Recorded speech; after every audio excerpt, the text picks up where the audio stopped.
Manchester United 3, Everton 3. We threw away 2 points again. That result is solely down to our defense and partially to the manager. But most of the blame for that result needs to go to the defense. The performance was good, but as I said in my match preview, we needed to win this game. It did not matter how. Even if we performed poorly, the main thing was we needed to win this game. We cannot be dropping points against Everton at home at Old Trafford. We cannot do that. We are in a title race with Manchester City, a ruthless team.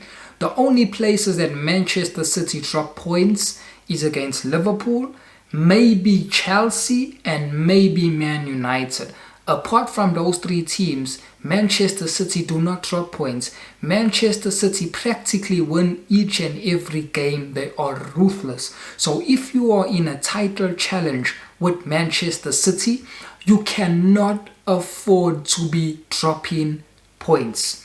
We have dropped points too often against teams that we are not supposed to be dropping points, and it will hurt us in a title race with someone like Manchester City. As I said in my preview, we needed to win this game by hook or by crook. It did not matter how, but we needed to find a way to win this game, and we have not. We dropped 2 points. 2 points we have dropped.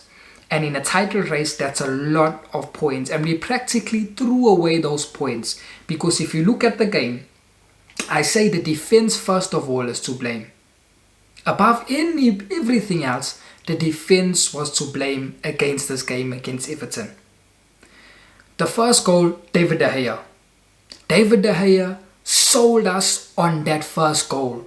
Everton's first goal. I'm not talking about our goals now. I'm talking about Everton's first goal. That got them back into the game believing. It was David De Gea's goal. David De Gea's fault. He gave away that goal. Now, I'm not looking at Luke Shaw. I know Luke Shaw lost his man. I'm not worried about that. David De Gea, he could have held that ball. There was not a lot of power on that ball. He could have held that ball. If he felt that he couldn't hold the ball, he should have parried the ball away from the danger zone. He parried the ball into Doucouré's feet, and Doucouré had a tap in. That was down to David De Gea, and the problem is now that it gives us doubt as to, is this David De Gea's old tendencies coming back into the forefront again? Because for the past 2 years, David De Gea has been making these mistakes on a regular basis. It's not like this is a once off. Like again, like when you have a keeper like Alisson and Edison, they make mistakes also, but it's a once off. With David De Gea, now we've got fear in us that is this his old tendencies creeping back into his game, and will this happen the next game? Now when the opponents are shooting, the defense is going to be wary that this can be going in the net. And we also as fans can be wary as David De Gea may make a mistake and this can be going into the net. That first goal was the catalyst for Everton coming back into the game, because then they had belief. At that moment it was 2-1 and they had belief, and you saw Man United's heads drop because we've got a mentality issue at the club. I don't doubt our players. Now I will get onto the defenders individually. But I don't doubt our players, that we've got players to win this league. What we don't have is a manager to win the league. We've got the players to win the league. We don't have the manager to win the league. We don't. And that's what separates us from Manchester City and Liverpool. And I say that because I go back to the mentality. I said the mentality, when we win 2-1, when Everton scored and the score was 2-1, their heads dropped. Manchester United players' heads dropped. And the balance of play then shifted to Everton. When that happens to Manchester City and Liverpool, what happens? When they go 2-1, they still maintain their composure. They still maintain their dominance, and they'll go for that third goal, that killer goal, or they'll see the game out in 2-1. Because they have a mentality of champions. And mentality is instilled from the manager, not from players. Not from players. You can't say, oh, I'm going to buy this player with that mentality. You can buy certain players with mentality, but you don't do that. Because when Liverpool bought Mohamed Salah, Sadio Mane, Bobby Firmino, when they bought these players, none of those players ever won trophies. None of them. But they had a coach and a manager that had a winning mentality. He instilled that mentality into those players, and they became killers, and they became winners. Same with Pep Guardiola. It's the manager's job to instill a winning mentality into the players. It's the manager's job to make sure that the squad has strong mentality, that even when they concede a goal, they continue playing their brand of football. Our heads dropped, and Everton came back with their second goal. So the first goal was David De Gea's fault. 100% David De Gea. I'm not looking at anyone else. David De Gea's fault. The second goal was down to our centre-backs. Harry Maguire, Victor Lindelof, especially Harry Maguire. No one got out to James Rodriguez. The ball came to James Rodriguez, and there was no United player within his vicinity. No United player even close to James Rodriguez. How can they allow James Rodriguez to be open in our box, knowing the quality that guy has? He took one touch and he banged it. The next touch was the ball in the back of the net. That's the quality that guy has. You know when the ball leaves his left foot, it's going to trouble the keeper at minimum. There was no one there by him. Harry Maguire was looking around, as he always does. He doesn't know his positioning. His positioning is so poor. And I blame him for that second goal. I blame him because he's supposed to be organizing his defense. Harry Maguire is our captain. He is our captain. If he can't even organize the defense where he plays, how is he going to organize the whole team? How is Harry Maguire giving instructions to the likes of Paul Pogba and Bruno Fernandes? How can Harry Maguire tell Paul Pogba what to do? Paul Pogba is a world champion. Paul Pogba won Scudettos in Italy. Harry Maguire has done nothing in football. He can't tell Paul Pogba what to do. Harry Maguire has more bad games than Paul Pogba has bad games. So how can he tell Paul Pogba what to do? We need to strip Harry Maguire from this captaincy. We have to do that. Now, Harry Maguire is not a bad defender. He's an average defender, but he's not a bad defender. We can still win a league with Harry Maguire. The thing is, we need a proper top-class to world-class centre-back next to him. Harry Maguire is an average defender. He's not a bad defender. He's an average defender. He's not top-class. He's not world-class. And he doesn't have the potential to get there because he is 27. When you are 27, you cannot be talking about potential. There's no potential in a 27-year-old. You have to show what you are doing. You're at the age where you're entering your prime. You can't say a 27-year-old has the potential to be world-class. No, he has to be showing it. He has to be performing at that level. Like Paul Pogba. He doesn't have potential to be world-class. He is world-class. He's performing that. He is at that age. Same with Harry Maguire. Harry Maguire does not have the potential to be world-class. He's an average to good defender. That is it. On his day, he's a good defender, but that's his cap. That's his roof, that's his ceiling. We bought Harry Maguire for 80 million. Harry Maguire was a poor transfer. He was a poor transfer. When you're judging a transfer, you judge it on the amount of money you pay for the player and his ability. The player's ability has to justify the price tag. If it does not, it's a poor transfer. Example, case in point. Bruno Fernandes. We bought Bruno Fernandes for 40-something million. Bruno Fernandes' ability exceeds the price tag. His current value right now is way more than 40 million. Bruno's current valuation now should be about 80 to 90 million. 80 million minimum. That's according to his ability. So we paid 40 million for him, and his ability far exceeds the 40 million evaluation. That's a good transfer.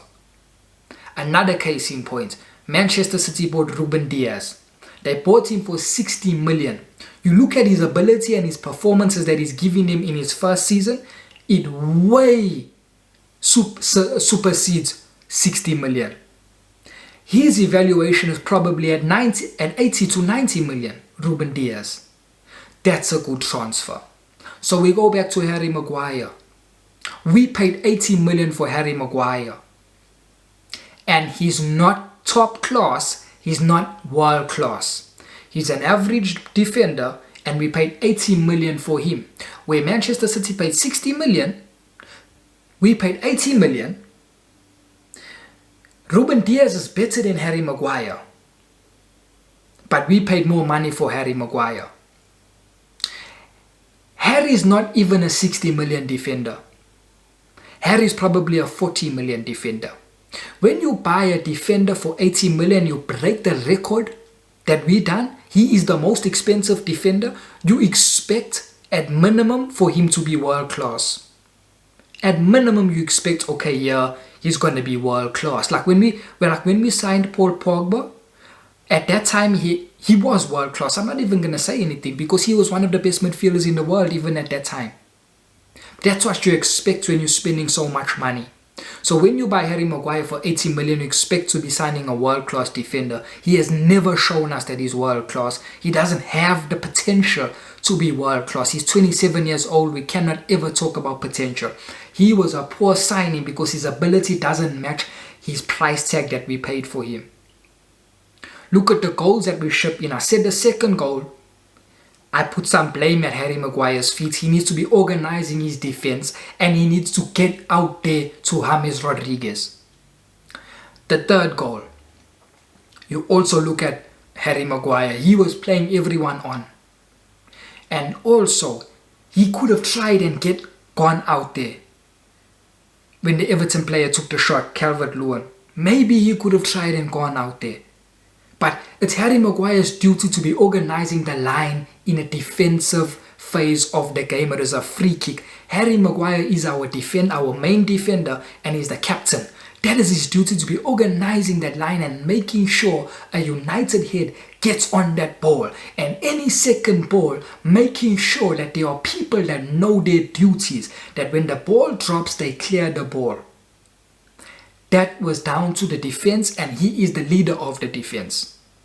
Catastrophic defensive performance in this game against Everton. The defense is solely to blame, and Harry Maguire is the leader of that defense. The blame needs to go to him. The blame needs to go to him. The defense were at fault for this result. Then the manager. Paul Pogba comes off. He brings on Fred. Why is Fred coming on before Donny van de Beek? Donny van de Beek is one of our most technical players. We are playing an Everton team that are sitting back there, not attacking us. So why do you need two out-and-out holding midfielders? You need players that can keep the ball and move the ball. Okay, be it as it may, he brought on Fred. I'm not going to be too overcritical on him for bringing on Fred. I'm not. The decision I'm going to be critical of Oli is the 94th whatever minute, he brings on Axel Tuanzebe in a moment where we are not under the cosh. Everton are not attacking us. They are not putting pressure on us. Why are you bringing on a centre-back? Why are you bringing on a defender? Oli should be at that time, any substitute that Oli made in the second half was never to be a negative or defensive substitute. It's supposed to be a substitute that maintains United's dominance in the game. A substitute that maintains us keeping the ball and having the ball, because as long as we have the ball, Everton can't score. So the substitute Oli is supposed to be making at that moment, in any moment in the second half, was bringing off Mason Greenwood and putting on Donny van de Beek first of all, and later on maybe Anthony Martial. But Donny van der Beek should have came on because Donny is our best player in possession.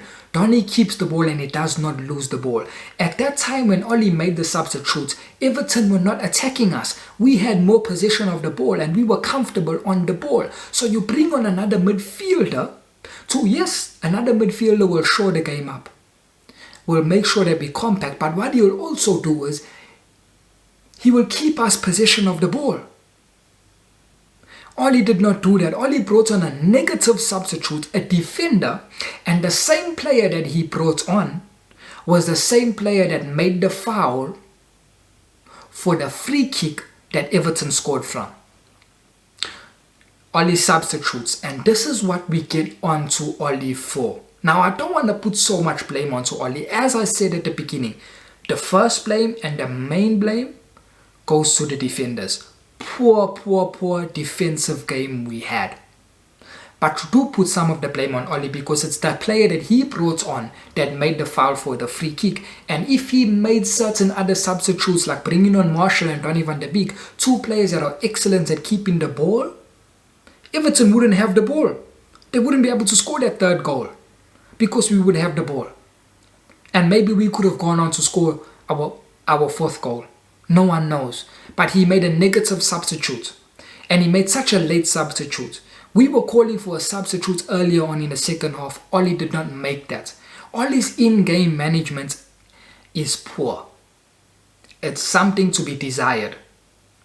And it's been happening last season and people have been saying he's learning on the job. He's not learning on the job because it's the same mistakes he was making last season. It's the same mistakes he's making this season.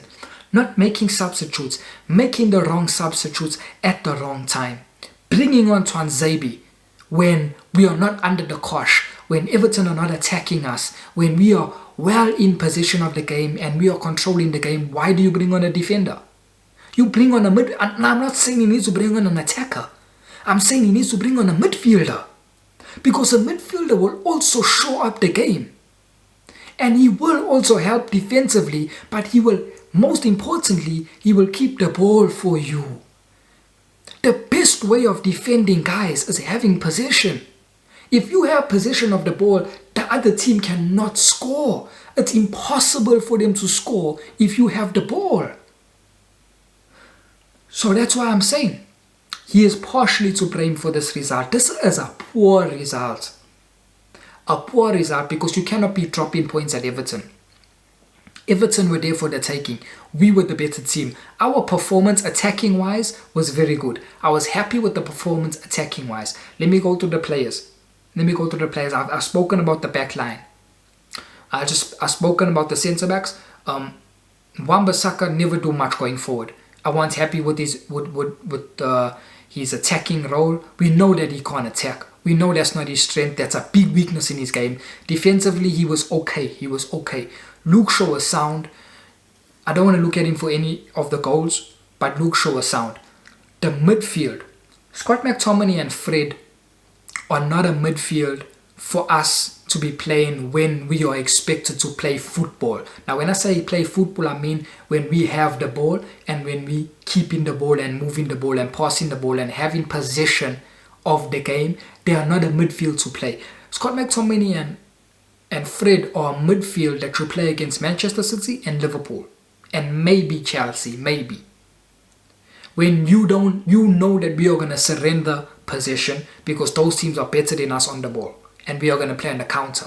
They are not a midfield you play when you are playing Everton because Everton are sitting back. The onus is on us to play football. You don't play them. You bring on Donny van der Beek before you bring Fred and you play Donny van der Beek and Scott McTominay. And that's the midfield now I want to see us going forward because Paul Pogba is injured. And this is a big blow for Manchester United. Huge blow. You saw when Paul Pogba went off, the game shifted. We didn't have that killer pass from the back. We didn't have anyone that could pass the ball from the back, from sorts of the back of the field. That's why Bruno Fernandes was dropping so deep. So going forward, I want to see Donny van der Beek and Scott McTominay. Will the manager do that? No, he won't do that because he doesn't like Donny van der Beek. The manager thinks that Donny van der Beek can only play in the number 10 role. That's what he thinks. So that was the midfield position. Bruno Fernandes was very good, outstanding. His goal was world class. Mason Greenwood was okay, apart from his assist that he never gave an assist, did he? No, he never gave an assist. That was Rashford. But Mason Greenwood was okay. Marcus Rashford has hit and miss.